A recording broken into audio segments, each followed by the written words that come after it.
Hey mga paps, magbibigay ako ng tatlong idea para mas lalong tumipid sa fuel yung inyong sasakyan.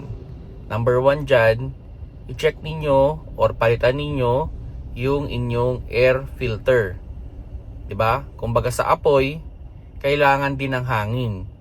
So kung maganda yung flow ng hangin na pumapasok sa loob ng inyong engine, maganda yung sunog.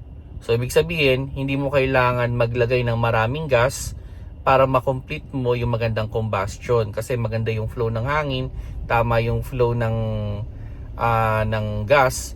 So, ang tendency nun, mas matipid siya sa fuel. Then, pangalawa, lagi nyong i-change oil. Or kung for change oil na yung inyong sasakyan, i-change oil nyo na.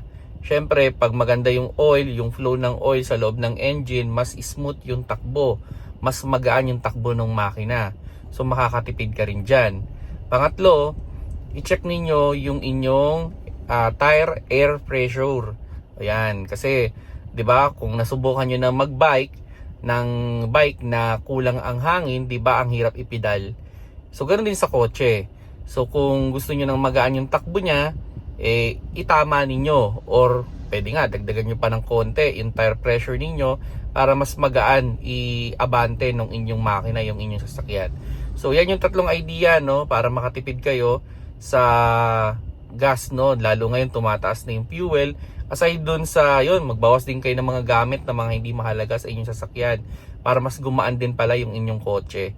So yan yung mga idea mga paps, no, para makatipid tayo sa ngayon. Napakamahal talaga ng fuel, wala tayong magagawa, kailangan nating mag-adapt. So siguro yun, ano nyo na rin yung mga discount card ninyo sa mga gas station. Maghanap na kayo ng murang gas station na quality naman yung fuel. I-check ninyo kung saan ba mas matipid yung inyong sasakyan. Baka minsan kasi merong gasoline station na mas tingin niyo mas nakakatipid kayo. So doon kayo magpagas. Mura, matipid.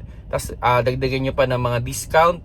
Tapos yun, yan, para mas makatipid tayo. So maintenance ng kotse, then yun, yung driving habit din natin, ayusin din natin para lalo tayo mas maging matipid. Kumbaga, takbong pogi lang, walang laging naka-eco, kumbaga not more than 2,000 RPM lang tayo lagi para siguradong matipid yung ating sasakyan.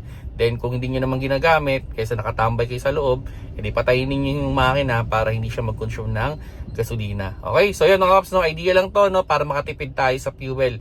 Good luck, no, pamahal ang gas.